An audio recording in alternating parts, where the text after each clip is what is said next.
प्यारे देशवासियों, सभी को नमस्ते, सत श्री अकाल, आदाब, जय हिंद, वंदे मातरम। जैसा कि पहले भी मैंने आपके 2 3 4 वीडियो में शेयर किया है कि हमने विकास फाउंडेशन की तरफ से दिल्ली में 22 दिसंबर को प्रेस कॉन्फ्रेंस करके ये पहले निर्मला सीतारमण जी वित्त मंत्री जी और प्रधानमंत्री मोदी जी को ईमेल करने के बाद उस दिन प्रेस कॉन्फ्रेंस की वीडियो भी रिलीज़ की थी, प्रेस विज्ञप्ति भी जारी की थी, जिसमें हमने बताया था भी कैसे ब्लैक मनी एसेट्स को और ब्लैक मनी को पेनल्टी लगाकर हर साल अगले आने वाले 4 5 साल में 80 90 लाख करोड़ रुपए के संसाधन पैदा किए जा सकते हैं। और 1200 लाख करोड़ रुपए के जो हमारे नेचुरल रिसोर्सेज हैं, जिसमें हम ऑक्शन करते हैं, जिसमें हम लीजिंग भी करते हैं, जिसमें हम डाइवेस्टमेंट भी करते हैं, नवरत्न कंपनियों में शेयर वगैरह जैसे अभी आप देख रहे हो उसका भी करते हैं। उसमें भी अगर 1200 लाख करोड़ रुपये के ऊपर अगर 1% से लेकर 2% भी हम रिटर्न लें तो ये रिटर्न 12 लाख करोड़ से लेकर 24 लाख करोड़ रुपये साल के संसाधन पैदा किए जा सकते हैं। इन सब के आने से जो हमने सुझाव दिए थे, डीजल पेट्रोल गैस की कीमतें 30% कम की जा सकती हैं। जीएसटी को रैशनलाइज करने से सभी वस्तुओं की कीमतें 3% से 13% कम की जा सकती हैं। 12 लाख तक की आमदनी वाले सभी परिवारों का इनकम टैक्स ख़त्म किया जा सकता है। जो परिवार नॉन टैक्स पेयर हैं, 24 करोड़ परिवार हैं जो इनकम टैक्स नहीं पे करते, उनको 5,000 रुपये महीने का डायरेक्ट बैंक ट्रांसफ़र दिया जा सकता है। उसके साथ साथ 1,20,000 करोड़ रुपये बजट में प्रावधान करके किसानों को एमएसपी दी जा सकती है, जिसमें 12 करोड़ परिवारों को 10,000 से लेकर साल का 50,000 रुपये का फ़ायदा किया जा सकता है। इसके साथ साथ हमने एक और सुझाव दिया था 6 लाख करोड़ रुपये, जितनी सरकार की 10 बड़ी मिनिस्ट्री हैं उसमें 40,000 करोड़ रुपये, और जो 20 स्कीमें हैं छोटी मिनिस्ट्री हैं उनमें 10,000 करोड़ रुपये एक्स्ट्रा देने से जितनी केंद्र सरकार के पास सरकारी नौकरियां खाली पड़ी हैं उनकी भर्ती शुरू की जा सके, जिसके पढ़े लिखे नौजवानों को 9-10 लाख नौकरियां दी जा सकती हैं। इन सब के लिए जो हमने सुझाव दिए थे उसकी वीडियो, उसकी प्रेस विज्ञप्ति और ईमेल हमने 150 एमपी को, सरकार को, मिनिस्टर्स को, जसवंत सिन्हा जी को, भूतपूर्व वित्त मंत्री पी चिदम्बरम जी को, राहुल गांधी, प्रियंका गांधी, अखिलेश यादव, केजरीवाल जी, ममता बनर्जी, मायावती जी, तेजस्वी यादव, नीतीश कुमार जी, शरद पवार जी जैसे सभी नेताओं को, एम.के. स्टालिन, सभी नेताओं को दिया था, के.सी. राव को भी, ताकि वो भी हमारी बातें सदन में उठाएं, लोकसभा में चर्चा करें और जो हमने सुझाव दिए उनको सरकार को उनको मानने के लिए मजबूर करें। लेकिन हमारा अब तक का जो एक्सपीरियंस है उससे ये पता चलता है ये लोग कोई भी सीरियस नहीं है। They are not serious, they are not sincere, they are not honest. ये छोटे छोटे मुद्दे, कभी कोई मुद्दा उठाएंगे, कभी कोई मुद्दा उठाएंगे, जबकि हमारे देश में 2016 से आर्थिक मंदी शुरू होने से, नोटबंदी लगने से, जीएसटी लागू होने से, उसके बाद जो कोरोना के टाइम लॉकडाउन लगा और डीजल पेट्रोल गैस की कीमतें बढ़ने से, बेरोज़गारी होने से सभी परिवारों की आमदनी कम हो रही, सभी परिवार आर्थिक तंगी से परेशान चल रहे हैं। किसानों की खेती की लागत बढ़ गई है, उनको एमएसपी नहीं मिल रही। व्यवसायी लोग थे जो थे उसका आर्थिक मंदी के कारण और साथ में जो ऑनलाइन शॉपिंग है उसके कारण उनके ऊपर भी, और जीएसटी लगने के कारण उनका भी साल का 15,000 से लेकर 1.5 लाख रुपए का उनका खर्चा बढ़ गया। और उसके साथ साथ उनकी टर्नओवर कम हो गई। साथ जितने शहरों में कंस्ट्रक्शन वर्कर थे उनको बेरोज़गारी, उनकी बेरोज़गारी हो गई। गांव में आके उनको भी मनरेगा की तनख्वाह के ऊपर गुजारा करना पड़ रहा। तो लेकिन सब लोगों को राहत देने की बजाय ये छोटे छोटे मुद्दे सभी आज नेता उठा रहे हैं। तो आज आपको मैं इस वीडियो में अगले 8-10 मिनट में कुछ 2 चीज़ बातें ज़रूरी कहूँगा जो देश के आप सब परिवारों के लिए ज़रूरी हैं, ख़ास करके जो 12 करोड़ किसान परिवार हैं, उसके बाद जो 6 करोड़ व्यवसायी हैं, दुकानदार हैं, एमएसएमई हैं, उनके लिए जिनके ऊपर 40% कर्जा बढ़ चुका है, और उसके साथ साथ जो मजदूर हैं जो बेरोज़गार होकर गांव में चले गए हैं, जिनको अभी तक पुरानी नौकरियां नहीं मिली, अगर मिली हैं तो कम तनख्वाह पे मिली हैं। सो आप सबसे निवेदन है, मेरी बात को ध्यान से सुनिए सीरियसली, और इस जो मैं बात आपसे शेयर कर रहा हूँ, इस वीडियो को आपको सिर्फ 10-10 परिवारों के साथ शेयर करना है। 1-1 घंटा एक परिवार के साथ लगाना है। 10-15 मिनट की, 20 मिनट की 2-3 वीडियो होंगी, उसके साथ 1 पेज की जो हमारी प्रेस विज्ञप्ति है, 1 पन्ने की 22 दिसंबर 2022 वाली, और उसके बाद जो हमने 2 पेज की ईमेल वित्त मंत्री निर्मला सीतारमण जी को और प्रधानमंत्री मोदी जी को भेजी हुई है। उसको आप लोगों के साथ शेयर करना है। बात मेरी ध्यान से सुनिए। मैंने उस दिन जब सवाल जवाब किए जा रहे थे हमें प्रेस कॉन्फ्रेंस में, तो मैं एक स्टोरी शेयर की थी।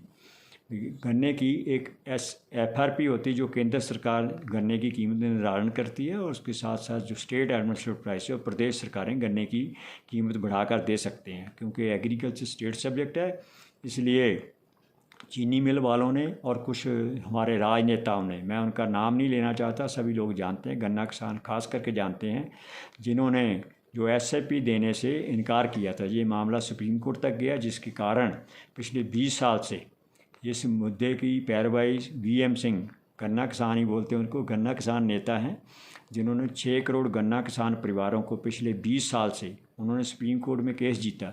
उनके खिलाफ अरुण जेटली जी आए थे, उनके खिलाफ हरीश साल्वे जी आए थे, उनके खिलाफ शांति भूषण जी आए थे जो प्रशांत भूषण जी के फादर थे, पिताजी। उनके साथ वेणुगोपाल जी आए, उनके खिलाफ सभी लोग आए, चीनी मिल मालिकों की तरफ से या सरकार की तरफ से। इन सब ने विरोध किया। उसके बावजूद भी सुप्रीम कोर्ट से केस जीतकर 6 करोड़ गन्ना किसानों को पिछले 20 साल से 20,000 से लेकर 2-2 लाख रुपए साल का फ़ायदा हो रहा है, जिसके श्रेय एक किसान नेता VM सिंह जी को जाता है। अगर एक गन्ने की लड़ाई जीतने के 6 करोड़ गन्ना किसानों को फ़ायदा हो रहा है सुप्रीम कोर्ट में जीतकर संघर्ष करने से, उसके साथ साथ 6 करोड़ गन्ना किसान के साथ 3 करोड़ मजदूर परिवार भी हैं। गन्ना किसान को ज़्यादा पैसा मिला, उसने गन्ने की खेती बढ़ाई, जिसके मजदूरों की मजदूरी भी बढ़ी, दिहाड़ियाँ भी बढ़ी और दिहाड़ी भी बढ़ी, उनकी आमदनी बढ़ी। उसके साथ साथ गांव में 5 करोड़ 6 करोड़ दुकानदार परिवार हैं, जिनका किसान के पास पैसा आने के उनकी दुकानदारी भी बढ़ी, जिसके कारण एक मैं उसने स्टोरी भी शेयर की थी, छोड़ी थी प्रेस वालों के, पता नहीं किसी ने किया कि नहीं किया है। जिस जिस इलाके में देश में गन्ने की खेती हो रही है, आपके लिए भी ये नई चीज़ होगी, गन्ने की खेती जहाँ भी हो रही वहाँ उस एरिए में एक भी मकान कच्चा नहीं है। मोदी जी के प्रधानमंत्री बनने से पहले ही वहाँ मकान पक्के हैं। प्रधानमंत्री आवास योजना में उन लोगों की ज़रूरत नहीं पड़ी, गन्ना किसान को नहीं है, ना छोटे दुकानदार को ज़रूरत पड़ी। सो इसका मतलब जितने दुकानदार गांव में थे, जहाँ मजदूरों में भी बहुत से मजदूरों के पास भी साइकिल तो चलो है ही हैं, पुराने स्कूटर पुरानी स्कूटियाँ भी हैं, और उस इलाके के मजदूरों के पास भी सारे मकान पक्के हैं। सो मेरा कहने का मतलब है, अगर एक मुद्दे से, एक गन्ने की SAP मिलने से अगर 6 करोड़ गन्ना किसान परिवार, 3 करोड़ मजदूर परिवार और उसके साथ साथ 5 करोड़ दुकानदार परिवारों को, 6 3 9 4 5 14 करोड़ परिवारों को पिछले 20 साल से 20,000 से लेकर साल का 2 लाख रुपए का फ़ायदा हो रहा है, तरक्की हो रही, खुशहाली हो रही है। अगर गन्ने किसान को हम उसकी MSP का समर्थन कर दें, जैसे हमने विकास फाउंडेशन के अपने प्रपोजल में भी दिया था, 1,20,000 करोड़ रुपए के से देकर कर्जा बैंक से भी कुछ लोन उठाया जा सकता है, तो किसानों के से 11 लाख करोड़ रुपए की जो उनकी फसलें हैं जिनकी MSP नहीं मिलती, उनको MSP पे ख़रीदा जा सकता है, व्यापार किया जा सकता है। उसका आटा मिलों को, दाल मिलों को, चावल मिलों को वो सप्लाई किया जा सकता है, दुकान एक्सपोर्ट किया जा, सरकार की नीति है उसको एक्सपोर्ट किया जा सकता है। मान लीजिए उसके साल के बाद हिसाब किताब करने के बाद अगर साल का 25,000 करोड़ रुपये, 30,000 करोड़ रुपये नुकसान भी हो जाए, कोई फ़र्क नहीं पड़ता। लेकिन 12 करोड़ किसान परिवारों को तो MSP मिल गया ही ना, जिससे उनको कम से कम 10,000 से लेकर साल का 50,000 रुपये का फ़ायदा हो सकता है। इतना पैसा किसान के पास आने से मजदूरों का भी फ़ायदा होगा, जो मजदूर परिवार हैं 3-4 करोड़ गांव में, उसके साथ साथ जितने दुकानदार हैं 6-7 करोड़ सारे देश के, उनका भी फ़ायदा होगा, उनकी भी तरक्की होगी। अगर एक MSP से इतना फ़ायदा हो सकता है तो सारे परिवारों को फ़ायदा हो। आपको इसलिए मैं आपको एक सुझाव दे रहा हूँ। ना तो हमने देख लिया तरक्की, शरद पवार जी 50 साल से राजनीति में हैं, महाराष्ट्र में सबसे ज़्यादा आत्महत्याएँ हो रही हैं, महाराष्ट्र में सूखा भी पड़ता है, वहाँ सिंचाई के साधन भी नहीं बन पाए, कुछ नहीं कर पाए ये लोग। कांग्रेस की हुकूमत रही, अब BJP भी रही, सभी लोगों का राज रहा। अब बिहार में 15 साल लालू जी रहे, उसके बाद अभी 18 साल से सुशासन बाबू जी हैं। सबसे गरीब प्रदेश कौन है? बिहार। सबसे ज़्यादा पलायन कहाँ होता है? सबसे ज़्यादा लज्जत कौन होता है? बाहर जाकर नौकरी करने में बिहारी होता है। लेकिन इनको कोई चिंता नहीं, इनको तो अपना एजेंडा चलाना है। बंगाल से पलायन कितना हो रहा है? बंगाल में बेरोजगारी ख़त्म होगी क्या? ममता बनर्जी के राज में।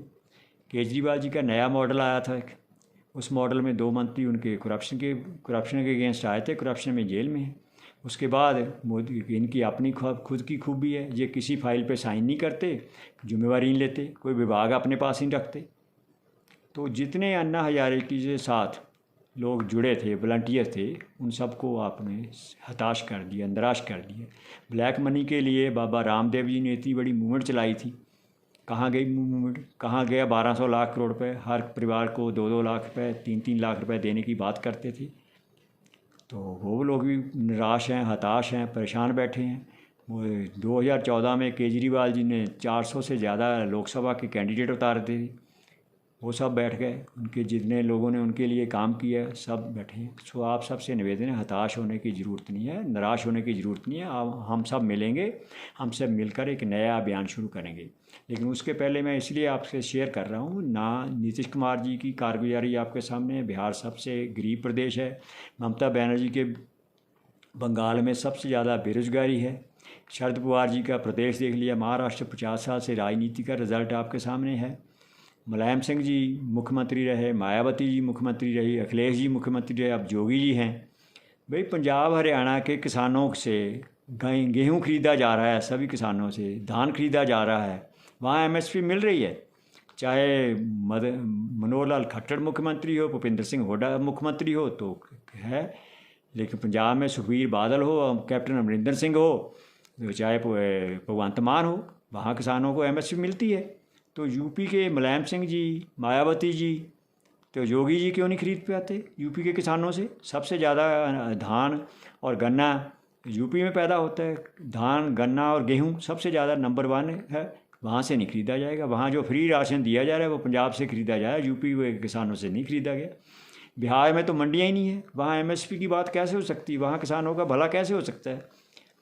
बंगाल में आपने देख लिया। सो मेरा कहने का मतलब क्या है, 10 साल है मनमोहन सिंह जी प्रधानमंत्री थे, उसके समय वित्त मंत्री पी चिदम्बरम भी थे। जब राहुल गांधी जी ने 2019 के चुनाव में ये घोषणा की थी, हम न्याय योजना लागू करेंगे, 5 करोड़ परिवारों को मिनिमम इनकम सपोर्ट की बात करी थी इन्होंने, जैसे 6,000 रुपये महीने की बात, उससे 3,60,000 करोड़ रुपये साल का देना बनता था। एनडीटीवी ने 3 दिन बाद चिदम्बरम जी से सवाल पूछा था कि आप इसको कैसे लागू करोगे? तो चिदम्बरम जी के 2 सवाल थे, जो जवाब थे। एक था 1.5 साल से कम तो समय नहीं लगेगा ऐसे 5 करोड़ परिवारों को आइडेंटिफाई करने के लिए, जबकि हमारे पता है income tax data is very clear, सब मिल जाता है। दूसरा उन्होंने कहा था जैसे जैसे इकॉनमी एक्सपैंड करेगी उस हिसाब से हम दे पाएंगे, तत्काल कुछ नहीं दिया जा सकता। ये बातें बहुत करते हैं, काम किया होता है। तो अगर मनमोहन सिंह भी जो 10 साल प्रधानमंत्री रहे हैं, उसके बाद इसीलिए मैं आपसे कह रहा हूँ, ये यहाँ सरकार अगर मोदी जी या उनके मंत्रिमंडल वाले या आरएसएस वाले, बीजेपी वाले नेता, एमपी अगर सिंसियर नहीं है, तो ये विपक्ष के नेता भी, केजरीवाल जी का मॉडल भी हमने देख लिया, सबको देख लिया। सो आप सबसे निवेदन है, आप मेरी बात ध्यान से सुनिए। आप सब हम मिलकर किसानों की एमएसपी की लड़ाई लड़ें, उनका समर्थन करें। अगर 12 करोड़ किसानों को एमएसपी से 10,000 से लेकर 50,000 रुपये साल का अतिरिक्त बेनिफिट हो सकता है, हमारे सुझावों से हर परिवार को 8,000 से लेकर 20,000 रुपये दिया जा सकता है, और ब्लैक मनी से अतिरिक्त संसाधन पैदा किए जा सकते हैं, तो इन नेताओं को किसी को ये चिंता नहीं है। ये हमारी बात को सीरियसली सोचें, सिंसियरली इम्प्लीमेंट करें, स्टडी तो करें, फिर रिजेक्ट करने का कारण हमें बताएं। सो ये लोग सिंसियर नहीं है, ना ही इनमें कोई किसान है, ना ही इनमें कोई मजदूर है, ना ही ये तो अब क्या इसको बोलें, क्या केजरीवाल जी किसान हैं? क्या नीतीश कुमार जी किसान हैं? क्या तेजस्वी किसान है? क्या अखिलेश यादव किसान हैं? क्या ममता बनर्जी किसान हैं जिससे हम तवक्को करते हैं? क्या स्टालिन किसान हैं? क्या केसी राव किसान हैं? क्या शरद पवार जी? अब मैं कह नहीं सकता उनके बारे में, अच्छा नहीं लगता बार बार उनके बारे में बोलूं, लेकिन जो महाराष्ट्र की तरक्की वो सबके सामने है। सो इसलिए आप सबसे निवेदन है, ख़ास करके व्यवसायी 5-6 करोड़ 8 करोड़ जितने भी लोग हैं, कोई 10 करोड़ की बात करता है, मैं मान के चलता हूँ 6 करोड़ अगर एमएसएमई और व्यवसायी हैं, अगर आप लोग ट्रेड बॉडीज़ हैं, सीआईआई वाले हैं, फिक्की वाले हैं, Punjab Haryana Delhi chamber of industry वाले हैं, एसओकेम वाले हैं, कॉन्फेडरेशन ऑफ फुटबॉल ट्रेडर्स हैं, confederation of all India traders हैं, प्रवीण खंडेलवाल हैं, बालकृष्ण भारतीय हैं, ध्रुव अग्रवाल जी हैं, देवेंद्र जैन हैं, जिनके नाम मैं जानता हूं, जिनको मैं मिला हूं, सबसे बात की है भी आप सब किसानों की एमएसपी का समर्थन करिए, किसानों के पास पैसा आएगा, देश खुशहाल हो जाएगा। तो ऐसे ही जितने मजदूर नेता हैं, मैं किसान नेता सबको ईमेल अपने व्हाट्सएप भेजता हूँ। डॉक्टर दर्शनपाल है, गुरनाम चिडूनी हैं, बलवीर राजेवाल हैं, शिव कुमार कक्का जी हैं, राकेश टिकैत जी हैं, पुष्पिंदर चौधरी जी हैं, किसके शिवराज सिंह जी हैं, सबसे जगबीर सिंह हैं। मैं सबको पर्सनली मिल भी चुका हूँ, सबको अपने वीडियो भी भेजे हुए हैं। आप सबसे निवेदन है भाई, आप हम मिलकर एक अभियान चलाएंगे। या तो सरकार हमारी बात माने, नहीं तो हम अगला नारा देंगे, अब की बार किसान सरकार। किसानों की समस्या का हल किसान ही कर पाएंगे। किसानों के पास पैसा आने से किसी को कोई नुकसान नहीं होता है।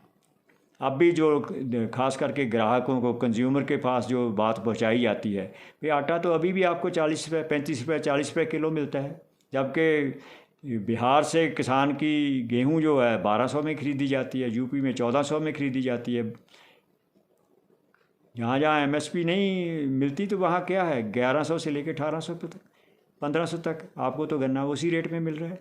सो आपसे इसीलिए निवेदन है भी आप भी हमारा साथ दीजिए। ग्राहक के भी फ़ायदे की बात है, किसान के फ़ायदे की बात है, देश के फ़ायदे की बात है। तो मैं तो एक आज ख़ास करके जितने किसान हैं उन परिवारों को, व्यवसायी परिवार हैं 6-7 करोड़, हम भी अगर मिल जाएं, हमारे में से अगर 4-5 करोड़ युवक युवतियाँ, पढ़े लिखे सूझबूझ किसान नेता और व्यवसायी नेता, ट्रेडर बॉडीज़ अगर मिलकर हम एक अभियान चलाएंगे, कोई ऐसा कारण नहीं सरकार हमारी बात नहीं मानेगी। पहले तो हमारी कोशिश होगी, हम उसको 3 साल का, 3 महीने का, 6 महीने का टाइम देते हैं, नहीं तो हम अपना नया नारा, आप इस पर सीरियसली गंभीरता से विचार करिए, क्यों ना हम ये नारा दें, अब की बार किसान सरकार, अब की बार किसान व्यवसायी सरकार। तो हम अपनी बात आगे रखेंगे। इसके लिए 4-5 करोड़ युवक युवतियों को 10-10, 15-15 परिवारों के पास जाकर 1-1 घंटा लगेगा, तो मैक्सिमम 15 घंटे, 50 घंटे लगा लें, मतलब 50 घंटे भी आपके लग जाएं। अगर आपने ये बात हमारी समझा दी, सब जानकारी लोगों के साथ शेयर कर दी, तो सरकार की मजबूरी बन जाएगी। और इसमें से टाइम निकालिए, अपना जो लोकल एमपी है उसके पास भी ज़रूर जाइए, उसके पास 1 घंटा, आधे घंटे का टाइम मांगिए, उसको पहले लेटर लिखिए, ईमेल की कॉपी भेजिए, फिर उसके साथ टाइम मांगिए, उससे पूछिए भी आपको क्या प्रॉब्लम है, क्या आप ब्लैक मनी को ख़त्म नहीं करना चाहते, उसको फॉर्मलाइज नहीं करना चाहते, उसके पेनल्टी लगाने से क्यों डरते हो। आप सभी परिवारों को 8,000 से लेकर, आप महंगाई कम करने के बारे में क्यों सीरियस नहीं हैं। आप 8,000 से लेकर अगर 20,000 रुपये एक परिवार का फ़ायदा होता है, तो आपको क्या तकलीफ़ है, आपको क्या प्रॉब्लम, आप हमारा मुद्दा क्यों नहीं उठाते हो। तो सभी एमपी के साथ भी जाइए, 10-10, 15-15 परिवारों के पास 1-1, 1.5-1.5 घंटा बैठ के बात करिए, चाय पीजिए, वीडियो शेयर करिए, उनको हमारी 1 पेज की प्रेस विज्ञप्ति दीजिए, 2 पेज का जो हमारा ईमेल भेजा हुआ है वो भेजिए, अपने सोशल मीडिया ग्रुप जो आपके पास है, 200 भी हैं, 2000 भी हैं, व्हाट्सएप है, फेसबुक है, इंस्टाग्राम है, ट्विटर है, सब कुछ है आपके पास, बट इन सब को शेयर भी कीजिए, एक अभियान बना दीजिए, अब की बार किसान सरकार, नहीं तो हमारी बातें मान लो, लागू करो, नहीं तो हम अपना रास्ता खुद बनाएंगे, हम आप नया नारा देंगे। इन नेताओं में कोई, किसी को किसान का दर्द नहीं है, किसी को मजदूर का दर्द नहीं। बातें बहुत करें, मैं गरीब परिवार से आया हूँ, लेकिन किसानों को 500 रुपये दे रहे हैं। अभी मैं आज एक वीडियो सुन रहा, बिलावल भुट्टो ने 1,000 रुपये कहा, तो हमारे एक टीवी चैनल वाले कह रहे थे, बिलावल भुट्टो ने पाकिस्तान में कहा भाई हम हर परिवार को 1,000 रुपये देंगे, तो यहाँ मजाक कर रहे थे। हमारे मोदी जी क्या कर रहे हैं, हमारे मोदी जी 500 रुपये महीना दे रहे हैं, तो उसको आप कहते हैं बहुत बड़ा काम कर दिया है भारत में। अगर पाकिस्तान में बिलावल भुट्टो बेचारा 1,000 रुपये महीना देने की बात करे, उसका मजाक उड़ाया जा रहा है। सो आप सबसे निवेदन है, बात को सीरियसली लें, सिंसियरली लें। हम सरकार को भी एक बार फिर निवेदन करते हैं, please be serious, be sincere, be honest to the people of the country. जितना पैसा आने से हर परिवार स्वस्थ, सशक्त, समृद्ध और खुशहाल हो जाएगा, और उसके साथ साथ हम दुनिया का नंबर 1 देश बन जाएंगे, हम वर्ल्ड गुरु इंडिया भी बन जाएंगे। आप सबका इस वीडियो को शेयर करने के लिए, सुनने के लिए एडवांस में धन्यवाद करते हुए अपनी वाणी को यहीं विराम देता हूँ। धन्यवाद। भारत माता की जय।